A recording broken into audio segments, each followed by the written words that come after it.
They may not be an expected part of storytelling, but twists and turns do help to keep the plot interesting. How will a story end, and does a certain twist make sense in the grand scheme of things? Of course, sometimes they can result in moments that no reasonable person would ever expect. Let's go over 15 such moments here. Spoilers of all kinds lie ahead, so be warned. Nier Automata, the end of YOZORA.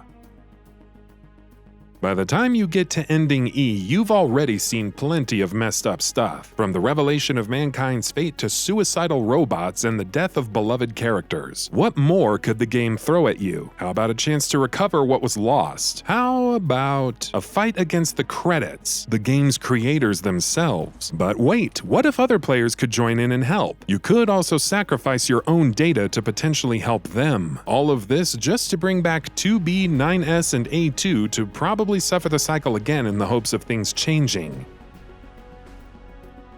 Gears 5, Queen of the Swarm.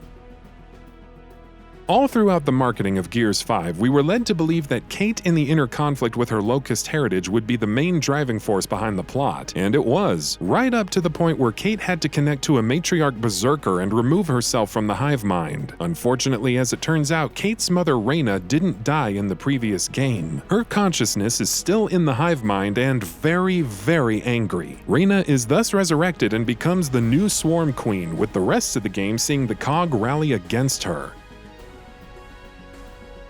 Resident Evil 2, Mr. X. We all kind of expected Mr. X to stalk us in the hallways of the RCPD in Resident Evil 2. What we didn't expect was that he'd appear by tossing aside the remains of a crashed helicopter and stomping through doors and other obstacles instead of simply lumbering forward. Seeing the tyrant just appear at random points, pushing zombies aside and soaking up bullets was a new level of terrifying. Dead Cells. In Dead Cells, you play as a nameless beheaded prisoner stuck on an island where a horrible disease has spread, and everyone's gone berserk. Everyone blames the king for his handling of the outbreak, and many soldiers side with an alchemist, who conducts various experiments to cure the malaise. With subsequent updates, it was revealed that the prisoner, who's actually the king, was stuck in a time loop of sorts, and each of the different randomly generated layouts represented different timelines, all in an attempt to fix things. Also, the collector is the alchemist, having collected cells to create a panacea to cure the malaise. Things turn out about as well as you'd expect. Fortnite Battle Royale, the end.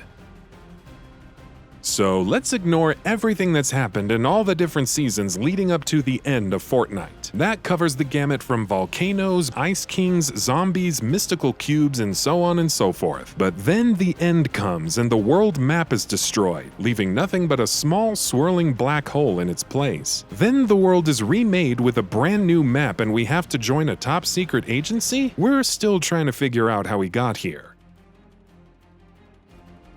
Borderlands 3. That death. For many players, Maya was a favorite. She was a badass in Borderlands 2 with an awesome backstory and seemed to be one of the few likable characters in the sequel, especially next to the annoying Ava. So when Maya accompanies the Vault Hunter to Promethea to unlock its vault, there's an awesome sense of adventure and kinship. Then Maya goes up against the Calypso twins to save Ava and dies. Not only that, but she dies by virtue of being disintegrated by Troy. It was completely out of left field and pretty lame as a whole. Kingdom Hearts 3 Remind, YOZORA. Hey, that YOZORA character in Verum Rex looks a lot like Noctis from Final Fantasy XV, you probably thought while playing Kingdom Hearts 3. It's no coincidence, seeing that director Tetsuya Nomura worked on the former when it was still known as Final Fantasy Versus 13. YOZORA was hinted in the base game's secret ending movie, but the Remind DLC took things several steps further. Sora faced YOZORA in battle, and whether he wins or loses, the latter wakes up in a very familiar location. It's the car from that one Final Fantasy Versus 13 trailer. Shot for shot, just with YOZORA in place of Noctis. Oh, Nomura. Death Stranding. Honestly, take your pick in Death Stranding. No, really. Once you're in the final few acts of this game, the story just kicks into overdrive with its twists and turns. Amelie is an extinction entity, the flashbacks that Sam experiences are his own and not his bridge babies because, get this, Sam was a bridge baby. Cliff is actually Sam's father. Of course, none of this will really prepare you for the emotional gut punch at the end, so don't worry. Horizon Zero Dawn, Sylens and Hades. While all of us expected some kind of scenario where a robot AI rose up against its creators, resulting in humanity's extinction, Horizon Zero Dawn made things significantly more nuanced. To that end, the story still had Aloy going up against Hades to prevent it from destroying life as we know it. Hades surviving that final battle, albeit in a weakened state, wasn't the big twist. Rather, it finds Sylens, the former founder of the Eclipse, and that Sylens referred to it as old friend? That was some foreshadowing we didn't expect. Sekiro Shadows Die Twice, Guardian Ape. All throughout the game, the player is the one resurrecting and then surprising foes with a prompt backstab. When you have a harrowing fight with the Guardian Ape and finally chop off its head, you breathe a sigh of relief, only to see it get back up, headless and all, and then continue the battle in a much more manic fashion. Plus, it inflicts terror now because why not? Mortal Kombat 11, The New Era. Seeing Liu Kang and Raiden merge was pretty cool, especially given their turbulent encounters in the series. You'd kind of expect him to reach Kronika in time and stop her from resetting history. Shock of shocks, however, she does just that, but if defeated in 2 straight rounds, you can stop her from resetting too much. This allows for Liu Kang to reunite with Kitana to hopefully forge a better timeline with less reboots. Resident Evil 7. Much like Death Stranding, there's no shortage of insane moments that take place in Resident Evil 7. Encountering Mia for the first time best sums it up since she goes from alive to possessed to dead to alive and possessed. All this before getting a chainsaw and hacking off Ethan's hand. It only gets weirder from there, whether it's dealing with the undying Jack Baker or the revelation that Evelyn is actually behind all of this chaos. But hey, at least Chris Redfield showed up at the end on a helicopter with the Umbrella Corporation logo. At least that made sense, right? Divinity Original Sin 2.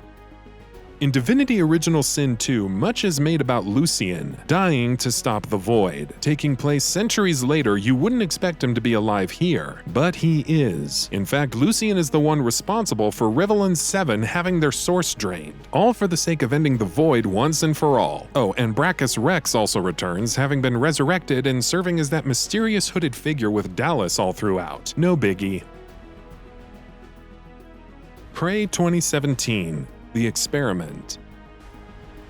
From the initial trailers to the gameplay, it became pretty obvious that something was wrong in Prey. The story felt like part of a larger whole as opposed to simply eliminating the Typhon or escaping Talus 1 or both. Lo and behold, in the post-credits scene, it's revealed that Morgan isn't actually human. He's a Typhon with Morgan's memories. The entire point of the experience was to see if the Typhon could feel empathy, because, well, they've invaded Earth and humanity is already kind of borked. From that point, your decisions throughout the game determine if you live or die and restart the experiment.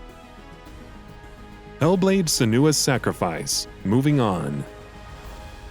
There's a lot to unpack in Hellblade, whether it's the stigma of people concerning mental disorders or Senua's upbringing and the impact that various tragedies have had. By the end, after facing Hela and seemingly dying, we finally see that this was all just a metaphysical journey for Senua, a journey to move on from the death of Dillion, which wasn't her fault in the first place, and to accept her disorder in the hopes of moving on, which likely sees Senua raising an army to slaughter the Norsemen responsible for destroying her village, if the trailer for Hellblade 2 is any indication. And that about does it for this video. If you enjoyed what you watched and want to see more from Gaming Bolt, please hit the subscribe button. Also, don't forget to switch on the notifications bell icon next to it. That way you'll never miss any of our videos. Thanks for watching.